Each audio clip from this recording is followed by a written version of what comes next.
Yes, but you're absolutely right. Why do they do that? So they can further fit the corporate mold, but they're only dealing with one aspect, and that is mind. What about body? What about spirit? What about your emotional body?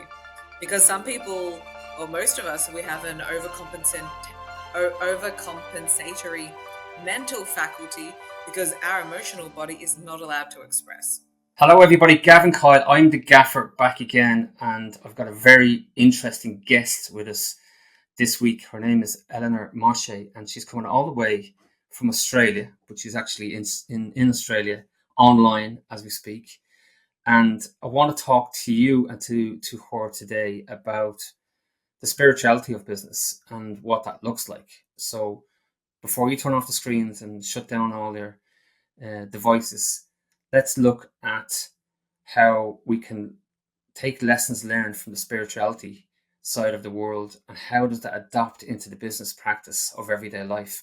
I've had some experiences of this myself where I've been able to tap into that type of environment and use that in terms of where am I going with direction, where am I going with strategy, am I making the right moves, am I not making the right moves, where's my own headspace at, am I in the moment or am I outside the moment.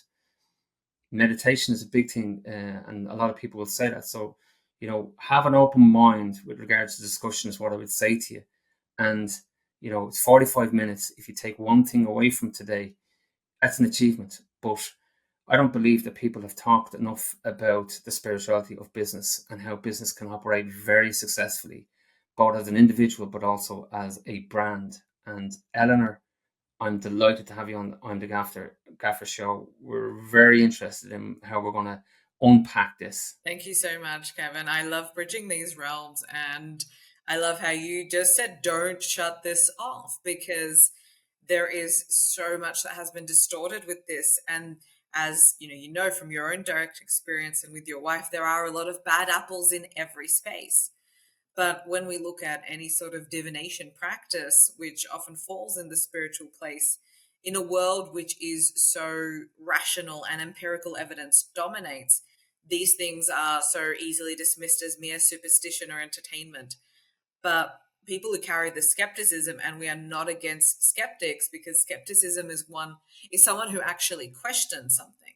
But people who quickly dismiss is actually pointing in the direction of a more profound psychological mechanism. And that is actually a defense mechanism that people have against the truths of self discovery that these tools can initiate. So a disbelief in divination is not rejecting their validity, it's actually a shield that people carry against their own truth. Because when I had this, when my first astrology reading, when that just threw a spanner in all my paradigms. That stopped everything from turning. Was I ready for it? No.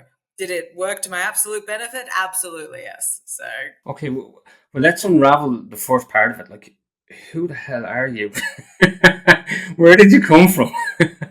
Just so to make it perfectly clear, you're not from a different universe.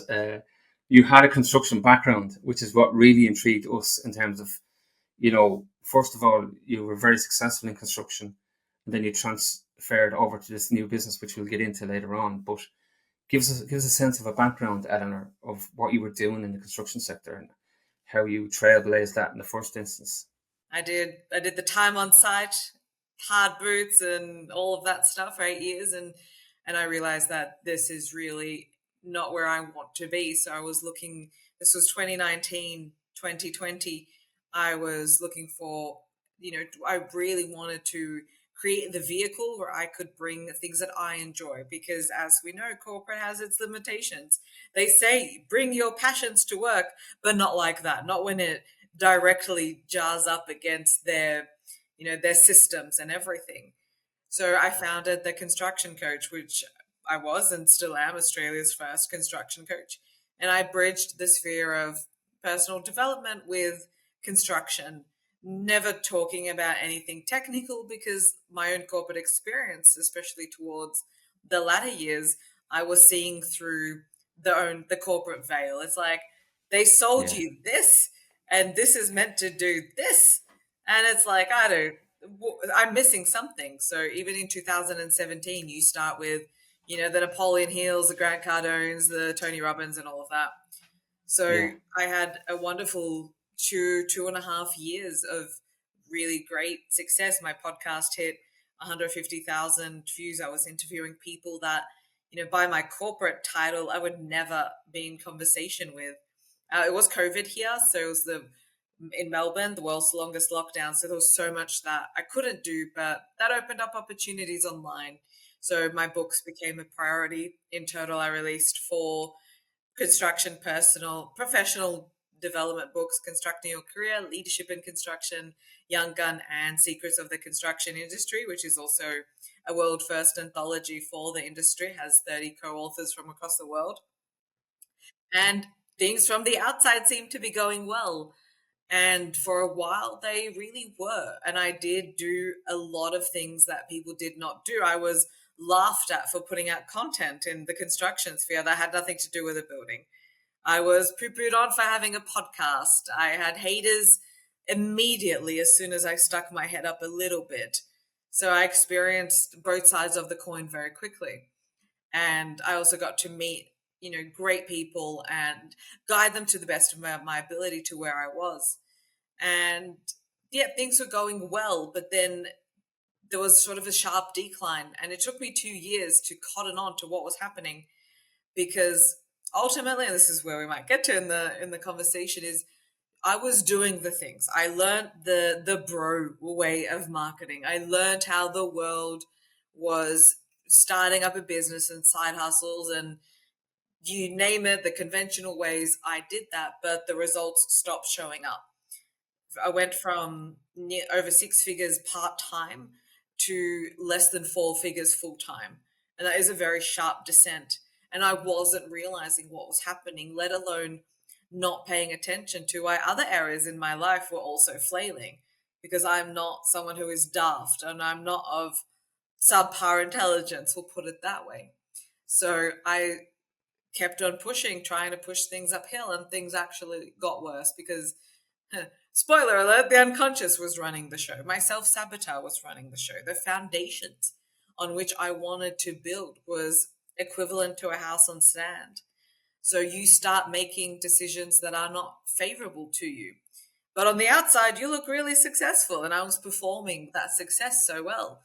And you start expressing any sort of, I guess, dissatisfaction. People like, but how can you? You've done all of these things. You should be grateful. You should be X. You should be Y. So that even locks you in further into, like a catch 22, or like, well, I'm damned if I do, damned if I don't. Do I just sit here and suffer it through, or hustle harder? And it was through my search that I got to that astrology reading, which I mentioned beforehand. And that's when things started to unravel for me. Yeah, I can see that. When you were talking, Eleanor, I was thinking about trauma and how people are carrying trauma into their business day to day lives. And I had experience of that as well, because I had a younger brother that was drowned when he was 18 years of age. So himself, along with his two friends, and I would have been about 20 years of age at the time.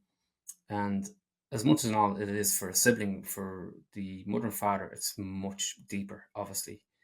But I didn't realize it until later on in life, but I was actually carrying that piece of trauma in terms of making decisions in business. So very aggressive, very sort of on the front foot, get out of my way. I need to sort of get this done, and would have used that as a benchmark for what I believed was success, because I got decent enough success out of that approach. But I'd been attending sort of as a forum of entrepreneurs around the world, where you just get together and we talk about the business, but you also talk about your personal life and how that's all connected.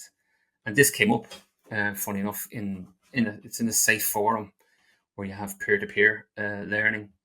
And what we established was, and this, we didn't need a psychiatrist to tell me this, but it was letting go. I hadn't let go of the childhood or the young adult trauma, and I was basing decisions on a day to day basis, for the wrong reasons.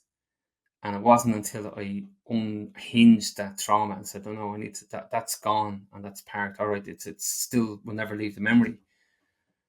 But the experience of actually the lift I got in terms of my new approach to business was a complete 360. Like, it was unbelievable in terms of where it where it sent me after that. And I was looking back at the maybe 15 years that I had where I was carrying that as a personality trait. I was going, I could have done so much more if I hadn't had that sort of. It was maybe like a barrier in front of you, Eleanor, if that makes sense. Absolutely. That is a perfect, example, and taking the business, front, and what you were just saying, which is so potent, is, we've all done this when we haven't dealt with what is latent in the unconscious. It is still active because we think that I happened in the past, but energy doesn't work with human time, or time as a construct. So we build our business on these wounds, which is not based on truth, and you start to destabilize them, and things do radically change, and that can be very scary for some people. It was petrifying for me to think, well, if I'm not the construction coach, then what am I? But that was only the crescendo of everything that lay underneath that. And we see it all the time in corporate, in business, where you see the power dynamics, you see people projecting their own unresolved problems onto the grad, onto the subby who's just come on site, so on and so forth. Yeah, yeah, 100%. Like, I listened to somebody saying recently that they were explaining about a trauma that they had, and it was a pretty horrific trauma. But when the person was unraveling the issues, the woman had said, like I dealt with this. Like, I've learned to live with it, and it's done, and I've been a better person for it, and I've more of a focus. And but when he unraveled her trauma, the trauma was all right. There was an act that caused the trauma, which was horrific in itself. But the bigger trauma, or just as big trauma, was that the person didn't feel safe to tell other people about that trauma, and so then they lived, they became part of the trauma, and it was a very explosive moment because she just realized that was, she didn't open up to anybody, or she didn't talk to anybody, and that she had kept this all to herself, which was a bigger trauma nearly in itself, because it stuck with her for years and years and years afterwards. Why was she not able to go to her parents, or go to people within a safe place that should be a safe place? And I think a lot of business owners do carry trauma, and do sort of have to play the hero, or have to play the leader. Like, I'm infallible. I'm I have this barrier system, and if I'm not strong, how is the rest of the crew going to be strong? And I have to get on with the job, and the job has to get done, and people have to be paid. And if I get sick, well, then people don't get paid here, so I can't afford to get sick, and I can't afford to be weak. Was that your experience in the construction coach? I was also that person. I was like, I'm a leader, and I wrote about this today for my next book. How you think that other people push you away, but then I was also the one really pushing other people away, and did not let anyone near me because of this of this mask that you wear, which became me, and it learned to breathe at the same time. So I did not let Yeah, people into the struggles, and this is how I was feeling, because I carried so much shame. How could I be X here, and telling other people how to drive their career, and my own house is on fire? And then when I did start yeah, to express it, even to the people around me, I would only get a band-aid approach, but that was the limitations of their own paradigms. They couldn't see what was actually happening. And then mm, I would keep on erupting. So all of these patterns, people think it's normal for someone to erupt, or it's normal as a business owner to not, I'll just say, put out your hand for help. Like, it's not even that, because even in the coaching space, you know, help isn't like, oh, you actually need a high ticket mentoring program, and you just need to fix your systems, and what's your vision, and what's your goals. It's like, no, no, no. These are things that are you're bringing all your wounding, it's being projected onto the business energetically, because especially when a business is in its infancy, like mine was, where was it getting its energy from me, and mine was all wrapped up in in so many things that were unresolved. So I was that person as the construction coach who was, you can't let people down, you have to make yourself available, I need to overgive, I need to overcompensate, I need to drive harder. I don't even, the concept of anything feminine related did not even exist. I was a perfect man as well. So, and this is as a woman, like, it is no easier for a man in today's society to sit down and quote unquote connect with how they're feeling, connect with their struggles. There is a bit of a privilege that women have when it comes to this. For men, it is a completely different landscape. And there is so much shame with bringing up something that quote unquote happened 20 years ago. Because how quick are people to dismiss it, as you've seen as well? Hi guys, as you're enjoying this podcast, I just wanted to take a few seconds to let you know about my company, Coyle Group. We're not just another safety recruitment agency. We're your partners in building a safer future. With over 25 years of experience and more than 1 million hours of safety work completed, our mission is clear. Provide top-tier health and safety contractors tailored to the unique needs of your project. We also carry out on-site construction audits. From wind energy to power stations, utilities and engineering projects, our global reach and specialised expertise ensures your operations are not just compliant, but exemplary. For more information on how ensuring safety and sustainability of your products using our team of HSE contractors, visit coyle-group.com or click on the show notes or video description now. I've also put a booking link into the description for you to click and have a one-to-one conversation with me. Now, back to the podcast. Enjoy and see you soon. Yeah. Talk to me about ego. Where does ego sit with you, and running a business, and how toxic is that, or how powerful is that? We all have a persona. The soul has come here and it wants to play a game. And we're all playing a game, and we're all playing games within someone else's games. But when we are plugged in, and the ego is not a villain here. The ego is, I'll give the analogy. I heard it on a podcast a while ago. Imagine your own inner kingdom or your own inner queendom, your own inner realm, and it was left uncharted, unmanned, unguarded. Someone's going to come in and take the throne. But that ego construct has really no idea what to do, how to do it, because what is it plugged into? It's plugged into the world. And that does not have, and how we look at how the systems of the world are really set up. They're distorted masculine systems. They have toxic feminine laced through it. We do not live in systems that are healthy expressions of the masculine and feminine.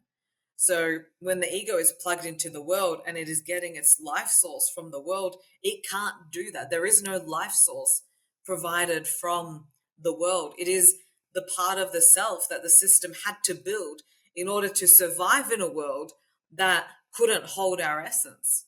It comes with rules, it comes with control, it comes with domination, it comes with shrinking ourself in order to be safe, accepted, and celebrated. It comes with the need to abandon ourselves so that we can sometimes just live off the scraps of what someone else is giving us, because of how things are truly, how things are set up. So the ego persona, it thinks that it's saving us, that it's protecting us. And in many ways, it has. It has played a role. Like, the ego's still got to eat. You have bills to pay. I still have a level of bills to pay. We're not the kind of like spiritual people where like you don't need anything and all of those things. Like, everyone's having their own experience. If a soul is here because in this lifetime it wants to know how to create, material from spirit or whatever it's doing, it's, every soul's on its own path. But it's when we think that the ego is our true self, when It is not. How does this play out in business? People think that they're building a business from purpose. I thought that I was building a business from purpose, but I was building it from persona. So I thought it was about legacy, it was validation. Is this about, strategy, or was it the soul's service? Because the soul knows why it came here. It What gets in the way is the ego that on a deep unconscious level thinks, well, I need to do this so I can get validation externally. It really is all so external when we strip it back. And this goes beyond job titles and what conventional mindset development does it. So, and the ego does an amazing job at what it does, because when you're not aware of it and the scripts that it's running, then you can also spiritualize the performance that the ego is doing and call it alignment. So we're not here to destroy the ego, but it needs to take its rightful seat. It's not the master, it's the servant. Yeah, that's pretty heavy now, Elinor, for what time is it in Australia at the moment? 7:36 is the standard evening for me. No, I agree. A lot of people in construction, especially that would listen to this podcast, may not have succeeded in school, and that might be one of their things that's playing in their minds, that I didn't achieve what I wanted to achieve in school. Like, I would have loved went on to be an engineer, or whatever it is. And now that they have this small business, it is a sense of pride that they have. And I think you put it really well. Validation is the word. That they've validated themselves, or they've made their sense of being validated by having this business. And oh my God, I've won a contract. And even if it's just one house, to be built or to be renovated or whatever, or just an extension or something like that, it's another sense of like somebody's trusting me, and they believe in me. Whereas maybe there wasn't that belief in the school system. The school system wasn't mature enough to harness the qualities of some of the people that have come through school, and they might have left school early. Again, hence the podcast is to bring back some sort of sense of people like yourself that can give them something else to think about, to try and help them to be better business people as well. I think one of the other things that you shared, which is very powerful in your own story, which is vulnerability. And we don't want people having to be bawling, crying all over the table, and sort of jumping across the table, like, bawling, crying. But to be vulnerable, even with your clients, I've found, without, you don't have to go down the whole route of letting them into your whole life, but to be vulnerable and say, like, there's certain stuff I can do and achieve, and there's certain stuff I can't do. And, it's good to say no, and it's good to share the reasons why you can't do certain aspects. I just literally don't have the capacity, or we don't have the competency within the workforce to deliver that piece of work that you want to deliver, rather than just saying, yeah, we'll do it, and you know what, we'll figure it out later. Definitely. And that brings up, that could bring up so many things, especially in the workplace. People talk about psychological safety and whatnot, but unconscious power dynamics are unconscious power dynamics. Does your nervous system feel safe to speak to someone? And if I knew that back then, I would not say so many things to people that I opened up with, because the boomerang always came back. The shoe always dropped. Call it as you want, because we're not taught how to feel. We're not taught that we are allowed to feel, let alone as women. Like, I was living above the head. For men, it's again a completely different landscape with its own potholes and challenges. And also for women who go out into the workforce and pretend to be men, and then look down on men who do have inner connection. Like, it's a dog eat dog kind of situation. And yeah, I'm not the one who's going to go and cry and cry online in my car, like, and post that. That's not what vulnerability is, because that's clickbait in its own self. But I did. It was maybe mid 2023. I posted a photo and I just said, I have been nothing short of spiritually depressed and destitute. And it was not down out of a place of, like, I had delivered other content, which was hey, look at me over here. This is what I'm feeling. This was done as just like, I don't expect anything. I don't want anything. I'm doing as this for me and to learn how to speak my truth, because things were not as shiny as it looked. And that provided so much relief. It was vulnerable, but by that stage, I was also doing a lot of the work. It wasn't a woe is me, pity me kind of thing. But people aren't taught how to do any of this when not online. And how many people also don't have safe people who can come at something from the top down? And I was very fortunate to have my then colleague, I met my now partner over a crane permit, out of all things. If it wasn't for him, there really was no one who could provide that. So when we look at vulnerability, and especially things like you said, something that happened and, people are now tracing it back, how often do people get gaslit and shut down? I had that. It's like, you're this, you're that. It's like, I thought you were so coachable and I thought you were so, I thought you were this. It's like, you're talking to my wounded sense of self, and that version cannot be upheld anymore. So, especially as business owners, because all of a sudden these things are coming up and they feel destabilizing. But like you were saying beforehand, there is a shop front that does need to keep on running. And if you have that luxury to really keep both in check.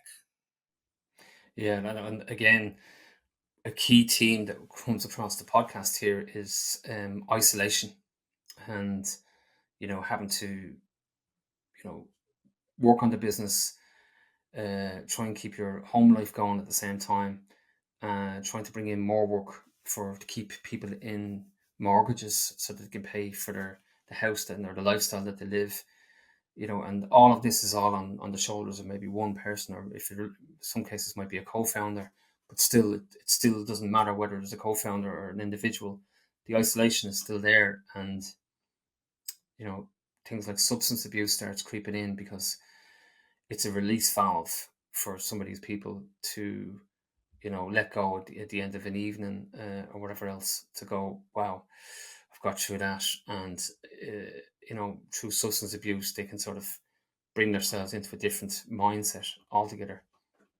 How's your experience been in that regard, with regards to those teams?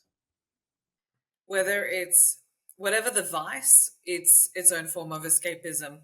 So for some, they will go to substances because some people use it because they want to feel something. They are so numbed out that they are so desperate just to feel anything, even if it is so horrible. If we look at won't really go well. Kind of, I'm here now. Like the root word of alcohol. It's an inverted word, but it opens up your aura to spirits. Why is it called spirits? You're not bringing in positive spirits when you drink alcohol. You're bringing in negative kind of spirits. So why do bad things happen when people drink? But I won't say too much on that.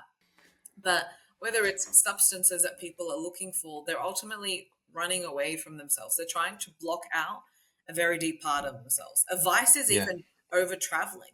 A vice is working too hard. It's like, I give my business my all and I never see my family. And how do people then validate that behavior? My value is X. It's like, Mm. but did your 4-year-old self value that? Or are you just playing out the same game across lifetimes? Because I've played out many games over lifetimes and I think I've got it wrong many times as well. So success is also its own form of escapism, wanting to be the biggest, the best, hardworking. I'm self-sacrificing. I'm a martyr for my business. It's like, you think spirit cares? Yeah. No, 100%. I'm thinking about the amount of people that would say, if you were to sit them down and take them out of the business for a day and just say, look, no phones, just no laptops, no meetings, just let's have a chat about success and what you deem success is, and spend a half a day talking about that particular topic. Everyone would say that, money in the bank, everyone's got paid, employees are happy, clients are happy. And one thing that they never really touch off is what about your own personal time? Uh, is that a success in your opinion? And of course, the answer might be, well, of course, it's a success because, I have all this money now. I can spend a beautiful holiday with my family, on nice things. But that's only a snapshot of maybe 2 weeks if they're lucky, of a holiday. In regards to the overall personal time space for your headspace, people don't measure that as success. I don't feel. Well, that's the exploration that I'm writing my next book on, and that's something that I directly experienced as well. I thought I had a definition, but that definition was founded by patriarchy and ultimately the world. So of course it was going to come crashing down. But by the end of the journey of the construction coach, I realized that I didn't even exist in my reality. I completely emptied out that I had nothing of myself, for myself, to myself. The first thing that I introduced back to myself, that I just put my foot down, was Duolingo. And that's why every time I look at my Duolingo streak, I think I'm on 734. Since that's how many days was when I started realizing that I will do something for myself. And that does not sound revolutionary, but with where I was completely overtaken by, let's call it business, that I didn't exist in my professional world, which was obviously back then, but now it is, that I also did not exist in my personal world either. And if you had asked me to say, oh, who are you? I could not answer that question. Not in persona, not in soul, not at all. So it's a great example. Even if people have personal time, they have no idea what to even do with that. That is not also in direct contribution to the business, which is a bigger reflection of individuals and the collective's rejection of the feminine when it comes to business. Hmm.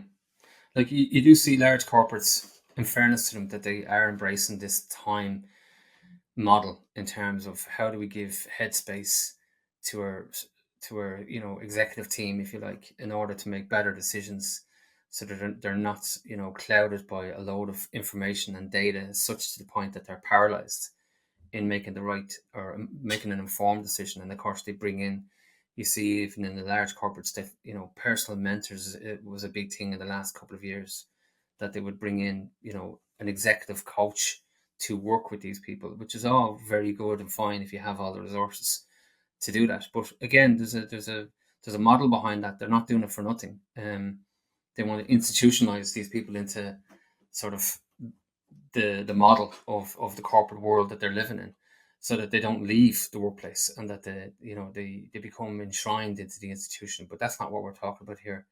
We're talking about self-development in your own headspace.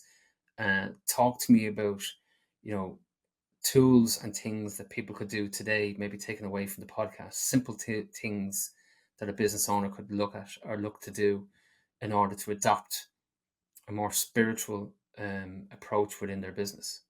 Of course. And I just want to clarify that, yes, but you're absolutely right. Why do they do that? So they can further fit the corporate mold, but they're only dealing with one aspect, and that is mind. What about body? What about spirit? What about your emotional body? Because some people, or most of us, we have an overcompensatory mental faculty because our emotional body is not allowed to express. And then you see executives that are extremely overweight, they're sweaty, and they're just a bag of Uber Eats wherever they go. It's like you're not respecting the physical at all. And then the knee pains become normalized, and the diseases that the body then experiences also becomes normalized because everyone around you has the same diseases. But that is the final manifestation of something that is really going askew in the spiritual realm first. So, with tools and whatnot, it really depends where people are at. If they're starting out a business, we range from QHHT, so otherwise known as quantum healing hypnosis technique or past life regression. And that is for people who want to lift the hood. And as my partner gives the analogy, it's like, I'm going to lift the hood. We're going to rip out the engine. We're going to do the work that we need, maybe even restore the engine, put it back, off you go. So that's going in really deep. But when people are too wired and they don't know how to relax and they don't meditate or allow their mind to explore, then it's maybe a bit too premature for them. It really does depend where people are at. And, we use tools like astrology, human design, soul contract, numerology, and tarot for that investigation, where depending on where the individual is at, if we need to locate them, we might use profiling tools. If we need to get to the truth of one particular situation, it might be tarot. If we are having a conversation, my partner channels as well. So let's just push the ego and the conscious mind to the side for just a little while and let the higher self speak as well. So that's one avenue. But what people can do for themselves is, how can they attend to the mind? Do you need to journal? Do you need to meditate? Like, meditation's more for the soul. Do you need to move your body? Relaxation is completely underrated. You can't do any spiritual work or go deep with yourself when you are not relaxed. So doing your, I don't know, 5-minute meditation when you're wired, not that great. Relaxation is something that is truly a luxury, and we know that the more we're relaxed, the deeper we can connect with ourselves, the more that comes through. But spiritual work doesn't have to be complicated. Journaling is a practice. Cooking a nourishing meal for yourself is a spiritual practice.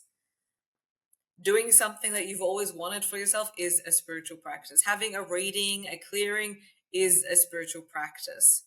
So none of this is complicated. This isn't a 13th to 12th step, blah, blah, blah, any of this.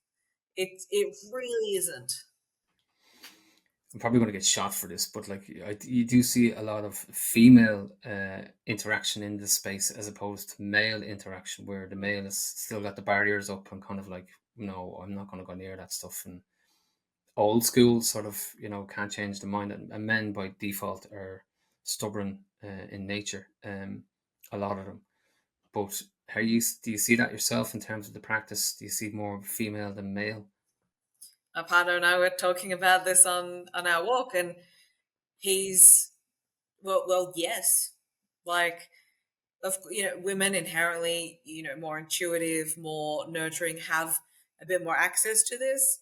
And men, when have they even been given the space sometimes by the women in their life to access this? Look at most conventional relationships. The woman expects the man to just provide, self-sacrifice, happy wife, happy life kind of energy. So what does he unconsciously need? Oh, I had to shelve my own needs for my mother or father, and now I have to do the same thing for my wife, so I don't exist.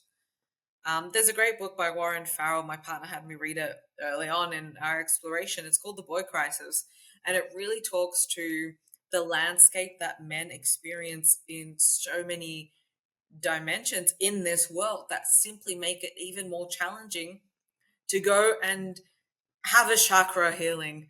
Like, that's not what the men on, site or your operations manager, it's like, hey, what did you do on the weekend? I had a chakra rebalancing because I've been feeling my root chakra, quite unbalanced, and I'm feeling that in my lower realms. It's like, that's unnatural.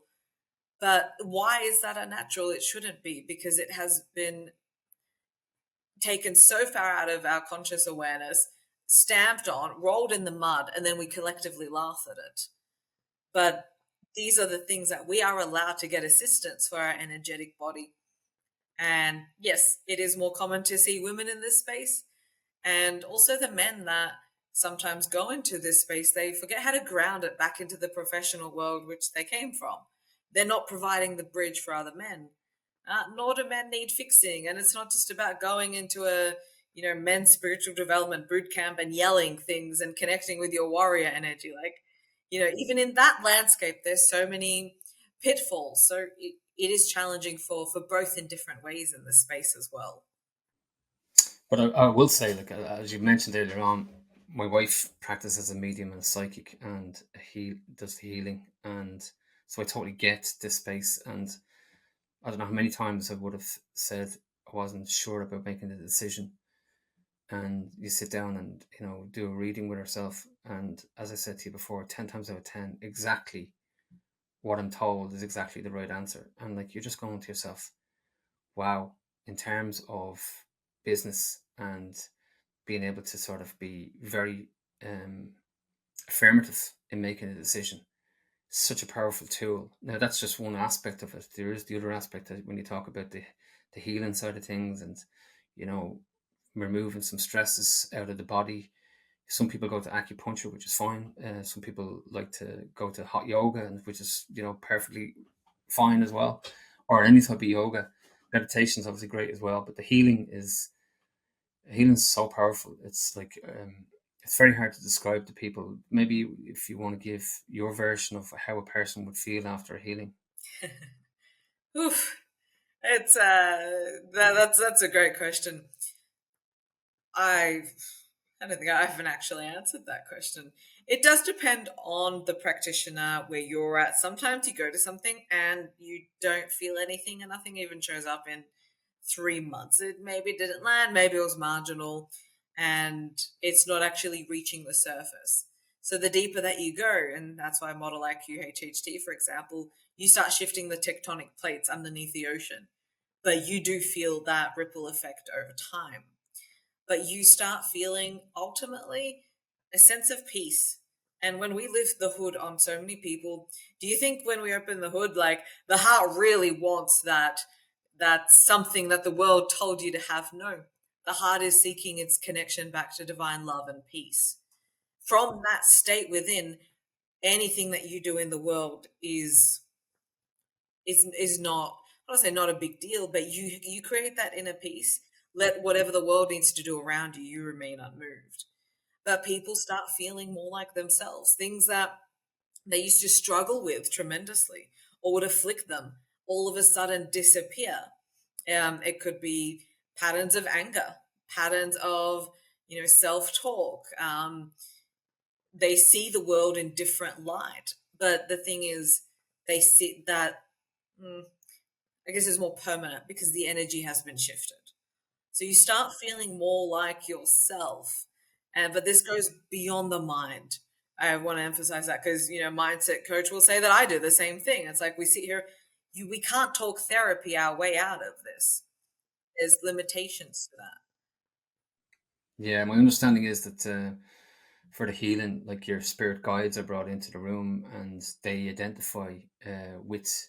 So basically, the healer is more like an empath for the work to be done on the individual. So whether there's a sore shoulder, or maybe some ailment going on within the body that you probably don't even recognize yourself, that the spirit guide is able to work with the healer in order to correct whatever ailment is going on within the body. Now, they're not saying that we're going to cure cancer.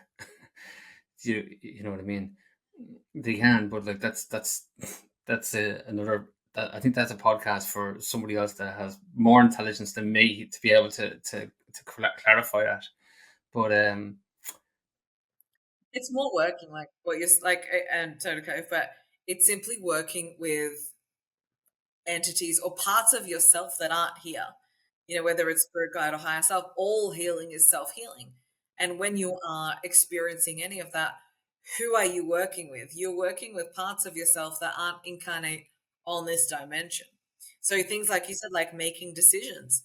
When we make business decisions or what's in our next 3 months, I'm not going to sit there and ask someone else through their own limited perception of the world and limited experiences in this life to guide. I'm going to go to that which has access to greater consciousness, infinite consciousness, not human consciousness, because well, look at the state of the world. So, you know, things that usually, how long does someone take to make a business decision or to know the truth about the person? Like, should I get in business with Gavin? You access the right source, you get information and insight from the right source. You don't need to sit on that for 12 months. No, no. And but the other thing about what I learned from it was it helped you to become more vulnerable. And we talked about vulnerability earlier on. Like you have to be like people think that, oh, they're going to turn me inside out, and I'm going to find out awful things about myself. That's not the case at all. Um, it's actually a very relaxing environment to go into for a healing, and you know you are allowing yourself to be vulnerable because you've met this strange person. Not in my case, but you might have met this person for the first time in your life, and now you're being asked to sort of like just close your eyes and let things happen. So you're kind of giving over that sort of power, if you like, to an individual in the space of 45 minutes. But like to do that act alone is in itself a great achievement, especially if you have a bias against this type of world. Just to say, look, you know what, I'll try it once and see how it goes, or maybe I'll bring my partner with me, and the two of us will, do it together. But I definitely feel that there's a shift in the world into this space more so since COVID, in terms of people looking at conventional medicine and maybe a distrust in that area. All right, there's medical intervention is needed, and has a place, in my opinion, but this whole holistic world and spirituality world has really looked like it's taken off globally in terms of people questioning and saying, you know what, maybe there's a better way of looking after myself and looking after who I am as a person.